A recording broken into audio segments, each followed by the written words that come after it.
এক স্কন্ধ 7 অধ্যায়ে 6 নম্বর শ্লোকটা আমি পড়ছি। এর আগেরটা যেটা পড়েছিলাম সেটা হচ্ছে ফার্স্ট এক স্কন্ধ এই 6 অধ্যায়ে 27 নম্বর শ্লোকটা পড়ে এবারে 7 নম্বর অধ্যায়ে ঢুকছি। যেখানে বলছেন অনর্থ উপশমম সাক্ষাৎ ভক্তি যোগম অদক্ষজে লোকস্য অজানত বিদ্বান চক্রে শাশ্বত সংহিতাম। ভগবানে ভক্তি হচ্ছে সাধারণ মানুষের সংসারের দুঃখ থেকে বাঁচাতে পারে। অধক্ষজ মানে হচ্ছে ভগবান। ভগবানের প্রতি ভক্তি সংসারের দুঃখ থেকে মানুষকে বাঁচাতে পারে। অনর্থ উপশমম, অনর্থ উপশমম মানে সংসারের দুঃখ, এটা হচ্ছে অনর্থ। উপশমম, এই দুঃখ থেকে মুক্তি পেতে পারি কিভাবে? সাক্ষাৎ ভক্তি যোগম, ভগবানকে যখন আমি ভক্তি করছি তখন আমি পাচ্ছি ভগবানের প্রতি সেই ভক্তি থেকে। লোকস্য মানে হচ্ছে জীবের, অজ্ঞান অজানতা, অজানতা মানে অজ্ঞ লোক, যারা জানে না। বিদ্বান চক্রে শাশ্বত সংহিতাম, তা ভগবানের ভক্তি সাধারণ মানুষকে সংসার থেকে বাঁচাতে পারে। এটা নিজের অনুভূতি থেকে জেনে ব্যাসদেব ভাগবত গ্রন্থ রচনা করতে লাগলেন। ভগবান করছেন তো মায়া একটা শক্তি, কি দিয়ে হচ্ছে? এবার শক্তি দিয়ে হচ্ছে। তাই মায়া একটা শক্তি, এই শক্তিকে যিনি বশীভূত করতে পারেন তিনি হলেন ঈশ্বর। আবার এই শক্তি যাকে বশীভূত করে সে হলো জীব। এবারে একটা খুব ফিলোসফির কথা, দর্শনের কথা বলছেন, জীব সে মুক্ত হতে পারে। মুক্ত মানে কি? সে ভগবানকে জানতে পারে। এখন যখন ভগবানকে সে জানতে পারবে, তো কিরকম ভাবে সে পারবে, কেমন করে সম্ভব? এখন আমি আমার সন্তানকে ভালোবাসি, আর একটা ছোট্ট কুকুরকেও ভালোবাসি, ওকে আমি পুষি, তো দুটোই আছে আমার কাছে। আমি আমার সন্তানটিকে স্কুলে ভর্তি করলাম, কুকুরটিকে ভর্তি করলে আমার সন্তান যেমন আস্তে আস্তে করে বিদ্যাটা শিখতে শিখতে যে সমস্ত বিদ্যা আয়ত্ত করতে পারবে, কুকুর পারবে? কুকুর পারবে না। কেন? ওর মধ্যে, ওকে আমি ভালোবাসি, আমার সন্তানকে যেমন স্কুলে দিছিলাম ওকেও সেই স্কুলেই ভর্তি করলাম, কিন্তু কুকুরটার মধ্যে সেই পোটেনশিয়ালিটিটা নেই। সুতরাং ও কিছুতেই ওই বিদ্যা শিখতে, অন্য অন্য কিছু শিখতে পারবে, কিন্তু এটা পারবে না। এটা হচ্ছে বেসিক। তো মানুষ যখন ভগবানকে লাভ করতে পারে, ভগবান লাভ করা মানে ভগবান হয়ে যাওয়া, ভগবান লাভ করা মানে ভগবান হয়ে যাওয়া। এখন এই ভগবানকে যখন আমি ভগবান হয়ে যাচ্ছি, তার মানে ওই বাচ্চাটার উদাহরণ যেমন দিলাম, যদি আমার মধ্যে ভগবানের ওইগুলো সমস্ত না থেকে থাকে, গুণগুলো না থেকে থাকে, আমি কোনোদিন ভগবান হতে পারবো না। তো স্বাভাবিক। তো সেই জন্যই এই দেখবেন যে সেমিটিক রিলিজিয়ন যারা, এই যেমন জুইশ, ক্রিশ্চিয়ানিটি, ইসলাম, এরা তুমি ভগবান হবে এটা বিশ্বাস করে না। কেন? ওরা মনে করে যে না, বেসিক্যালি আমরা একদম পাপী, ভগবান একদম। কিন্তু যেটা প্রথম গোলমাল হয়ে যায়, ভগবানকে আমাদেরকে কে বানিয়েছে? ভগবান। কি দিয়ে বানিয়েছেন? নিজের মেটেরিয়াল দিয়েই তো বানিয়েছেন। The God made man out of his own image. তো এই জিনিসগুলো যখন একটা লাইনে আনতে পারে তখনই বুঝতে পারে তা আমি ভগবান হতে পারবো, বেদান্তের কথা। তার কারণ আমার মধ্যে ভগবানের সেই গুণগুলো রয়েছে। প্রমাণ বুদ্ধদেব, প্রমাণ যীশু খ্রিস্ট, প্রমাণ শ্রীরামকৃষ্ণ, প্রমাণ কৃষ্ণ, এইগুলো দেখলে আমরা বুঝতে পারছি, তাই তো? এরপরে আমরা করলাম, আচ্ছা তাহলে এই যে মানুষটাকে আমরা বললাম ভগবান হয়েছে, মানুষটার শরীরটা তো চলে গেল, মারা গেল, কিন্তু ভক্তরা ভয়ে ওটা বলতে চায় না। সেই জন্য যীশু খ্রিস্ট রেজারেকশনের পরে কোথায় চলে গেলেন, তিনি সেই ভগবানের কাছে চলে গেলেন বলে ওটা একটা গল্প টল্প করে। আমরাও চৈতন্য মহাপ্রভু তিনি গিয়ে এই মন্দিরের মধ্যে ঢুকলেন, ঢুকে সেই ওই জগন্নাথের সঙ্গে মিলিয়ে গেলেন, অমুক তমুক বলে টলে, কারণ আমরা ভয় পাই। কিন্তু শরীরের সঙ্গে ওটার কোনো সম্পর্ক নেই। শরীরটা জন্মেছে মানে যেটা সৃষ্টি হয়েছে ওটা ধ্বংস হবেই। তাহলে কি থাকে? চিন্তাটা। ওই চিন্তাটা যখন এই শুদ্ধ হয়, সংসারের অনর্থ, সংসারের কষ্ট থেকে আমি মুক্তি পাবো কি করে? তো সংসারটা কি? সংসার হচ্ছে যেটা চলে চলে যাচ্ছে, যেটা কনস্ট্যান্টলি সরে সরে যাচ্ছে, সেটাই হচ্ছে সংসার। তো সমস্ত যেটা সরে সরে যাচ্ছে সেটাকেই যদি ভালোবেসে ফেলি, তার উপরেই যদি মনটা থাকে, ওটা ছেড়ে আমি কিছুতেই যেতে পারবো না যদি মনে করি, তাহলে তো মুশকিল। একটা খুব ভালো একটা চায়ের কাপটা কিনে টিনে সেটা এত ভালোবাসি, রোজ সকালে একটু চা করে, এবারে ওটা ভেঙে গেল তো এখন মনে হলো আমি মরেই যাব, এরকম তো ব্যাপার নয়। তো আমাদের একজন স্বামীজি, তিনি এরকম একটা চায়ের কাপ স্পেশাল তার ছিল, একটু ফ্যান্সি। তো তিনি তার কাছে ওই চা আনতে গেছে, এই চা নিয়ে আসছে ওনার যিনি সব সেবক। এবারে উনি ওর দিকে তাকিয়েছেন একটু গম্ভীর হয়ে, দেরি হয়ে গেছে বলে। তো তখন ওর ভয়ে হাতটা কেঁপে গেছে, কাপটাই পড়ে ভেঙে গেছে। ও ভাবছে যে আমার তো দেরি হয়েছিল, এবারে কাপটাই পড়ে গেল, আমাকে আর বোধহয় রাখবে না, এখান থেকে বার করে দেবে। তখন মহারাজ ওকে অভয় দিয়ে বললেন, কাপ তো ভেঙেই তো যাবে, কাপটার জীবন শেষ হবে কখন? ভেঙে গিয়ে। কারণ ওর তো আর কলেরা হবে না, না? তো সুতরাং তুমি কিছু ভেবো না। তো এই হচ্ছে, এত ভালোবাসতেন, কিন্তু যখন দেখলেন ঘটে গেছে, আরে ঠিক আছে, কোনো অ্যাটাচমেন্টটা থাকে না। এইরকম ভাবে বুঝতে হবে সংসারে অনর্থটা কখন হয়, যখন আমরা যেটা থাকবে না সেটাকেই উপরে মন দিই, তখন ভীষণ কষ্ট পাই। এই ভাই আমাকে দেখছে না, বোন এটা করছে না, তারপরে সবার উপর থেকে আমরা আশা করতে থাকি, আশাটা যেই পূরণ হয় না তখন দুঃখ হয়, সেইটা চলে যায়। কেন চলে যায়? কেননা আমি আরেকটা ভালোবাসার বিষয় পেয়ে যাই, সেটা হচ্ছে ভগবান।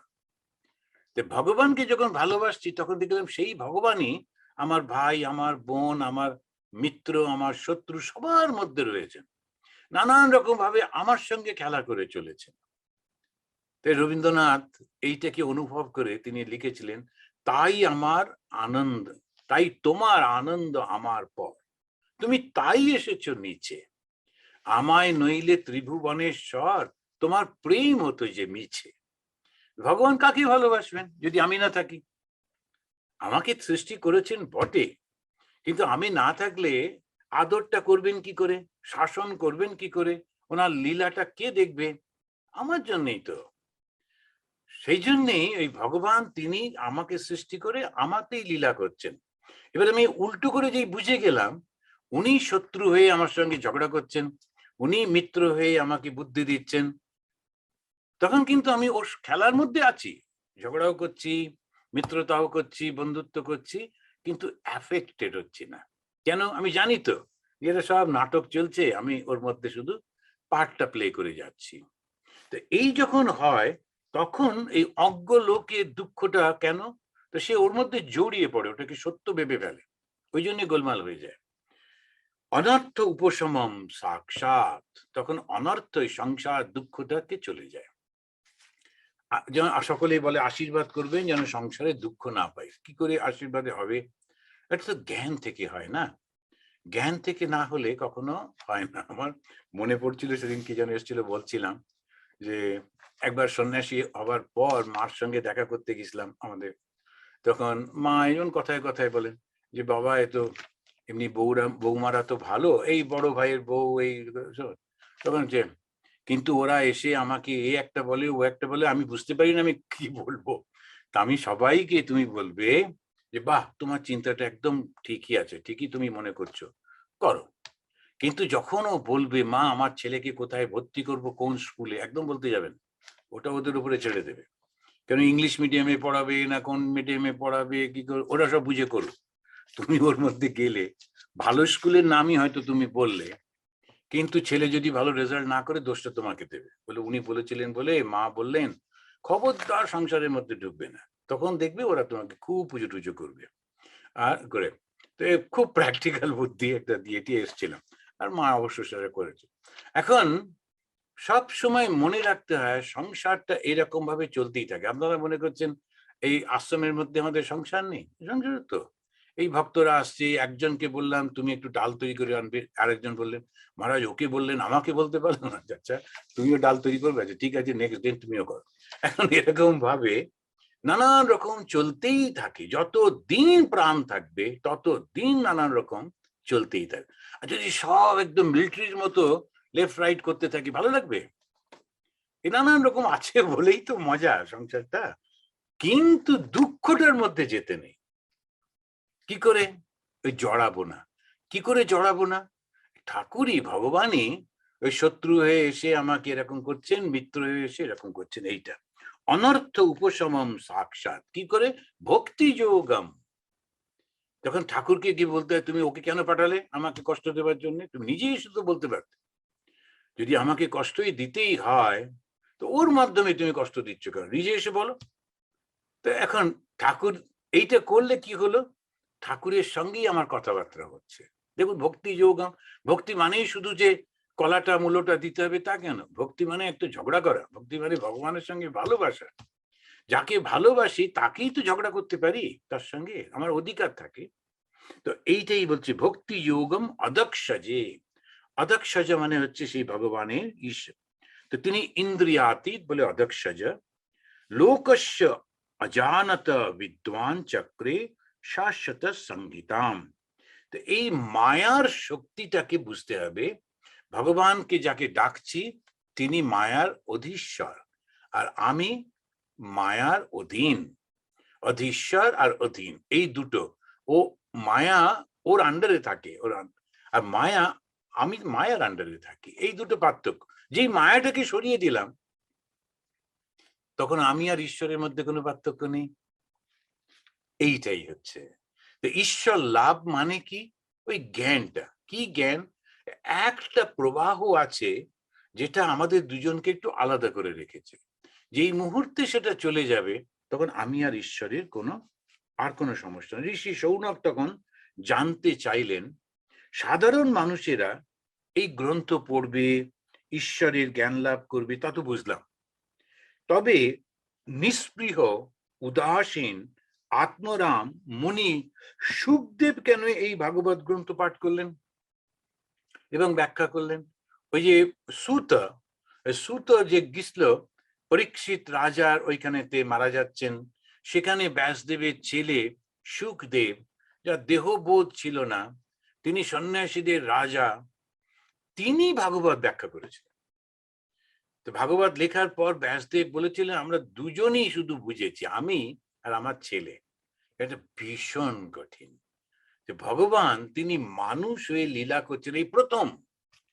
রামচন্দ্র একবারও ক্লেম করেননি তিনি ভগবান, এখন আমরা বলছি ভগবান। আর ভগবান না বললে আবার মারবে কিছু লোকজন আছে তারা, ভগবান রাম না বললে তারা আবার।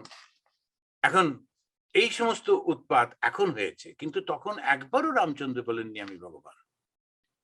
কৃষ্ণ ভগবান, তিনি এখন প্রথম ইন্ট্রোডাকশন হচ্ছে। ভগবান মানেই তো আঙুলটা উপর দিকে চলে যায়, আকাশের উপরে থাকেন, কিন্তু মানুষের মধ্যে। আবার তিনি কিরকম, তিনি ওই গরু নিয়ে ঘুরতেন, তারপরে অন্যান্য বন্ধুদের সঙ্গে খেলা করতেন, মজা করতেন, হই হই করতেন, যেমন সে বাচ্চারা করে সমস্ত করতেন। রাজপুত্রের মতো তিনি রাজাদের সঙ্গে যুদ্ধ করছেন ইত্যাদি। তিনি ভগবান। এটা যখন ইন্ট্রোডিউস করানো হচ্ছে তখন ভেবে দেখুন কিরকম চ্যালেঞ্জিং। এই মুহূর্তে আমরা মনে করছি আরে না বোঝার কি আছে, কৃষ্ণ তো ভগবানই, সে তো শুনে শুনে অভ্যেস হয়ে গেছে তাই। কিন্তু যদি সত্যি সত্যি সামনে থাকে, এখন হঠাৎ করে কেউ বলল ঈশাত্মানন্দ ভগবান, না ভগবান যেটা হবে না। কেন হবে না? ভীষণ কফি খায়, ভগবান কি কফি খায়? বলে এখন আরে মহা উৎপাদন, এখন নানান রকমের। এখন সেই জন্যে একটা ইন্ট্রোডাকশন ভগবান মানুষ এটা বোঝানো ভীষণ কঠিন। সেই জন্যে ব্যাসদেব বললেন এই ভাগবতটা দুজন বুঝেছে, কে? আমি আর আমার ছেলে, আর একজন হয়তো একটু একটু বুঝেছে বলে। এখন এই যে তিনি বলছেন ভগবান, তিনি কৃষ্ণ স্বয়ং ভগবান, এটার মধ্যে দিয়ে বলছেন, তো সেজন্য এটা কঠিন, এত চ্যালেঞ্জিং হচ্ছে। ওম শান্তি শান্তি শান্তি।